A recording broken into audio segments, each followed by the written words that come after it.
Assalamualaikum warahmatullahi wabarakatuh. Pada yang terhormat Bapak Dr. Gufron selaku pengampu mata kuliah hadis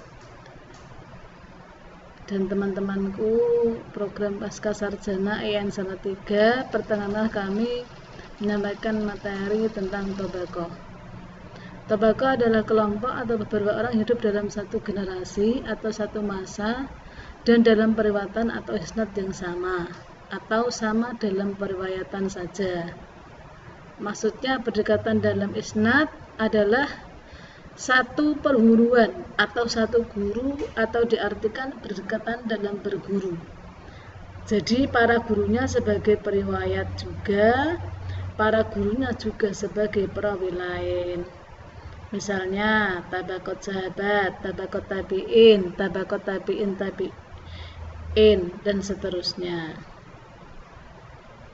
Tabaqah secara bahasa itu berarti hal-hal, martabat ataupun derajat-derajat.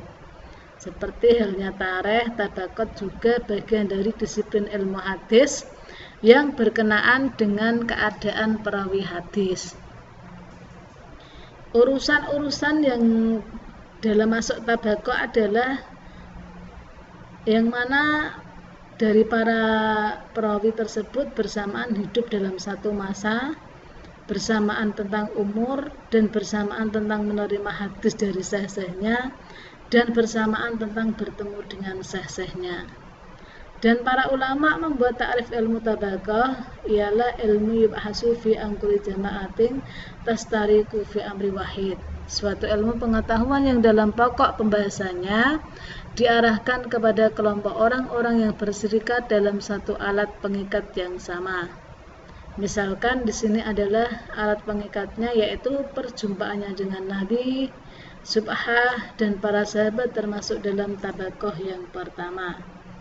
Dalam pengertian yang lain, tabaqah adalah kaum yang serupa atau sebaya. Menurut istilah tabaqah adalah kaumu taqarrubu fis sunni wal isnadi aw fil isnad. Artinya kaum yang berdekatan atau sebaya dalam usia dan dalam isnad atau dalam isnad saja.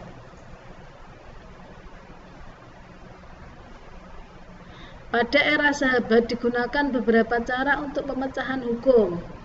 Para sahabat mempraktikkan adanya ijma' dan qiyas dan istislah, atau istilah lain adalah masalah wal musalah.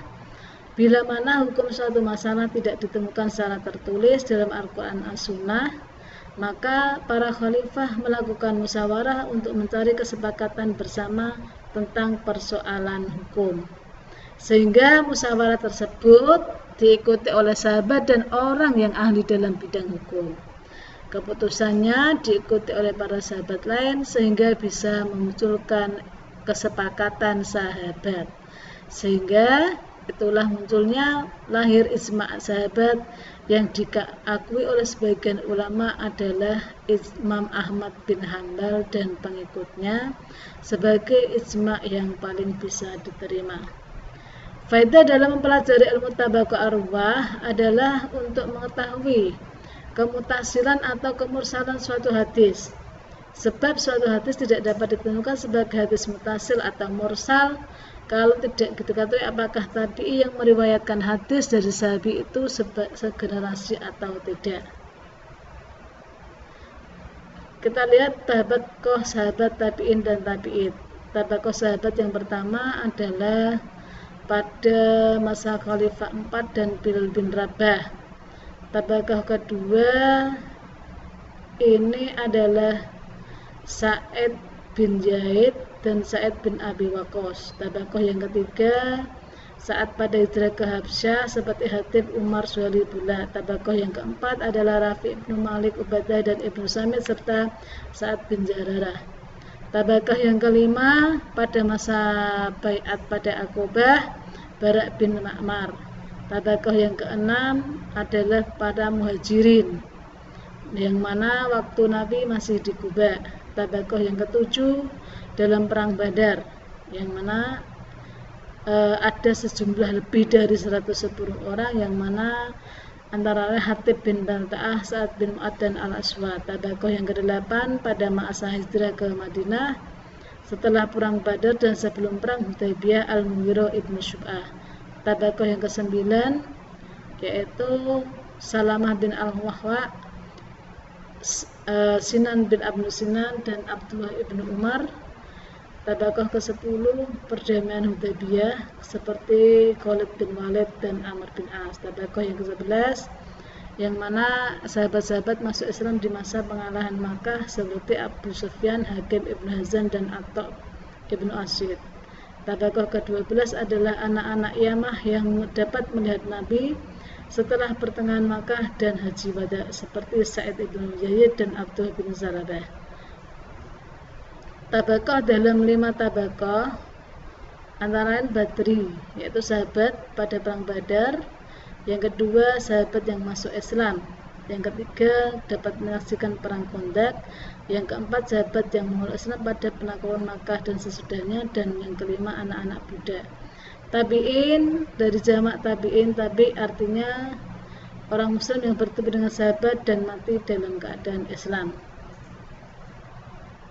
Terus tabi'in atau bah, yaitu orang yang bertemu dengan tabi'in dan beriman kepada Nabi dan meninggal dunia dalam keadaan memeluk agama Islam.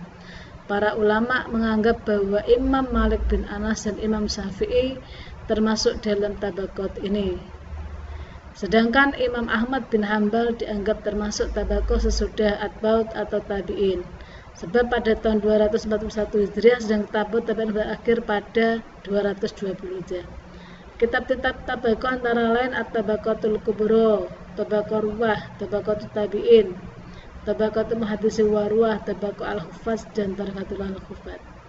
Demikian penyampaian materi kami tentang tabaqah, kurang lebihnya mohon maaf yang sebesar-besarnya. Wassalamualaikum warahmatullahi wabarakatuh.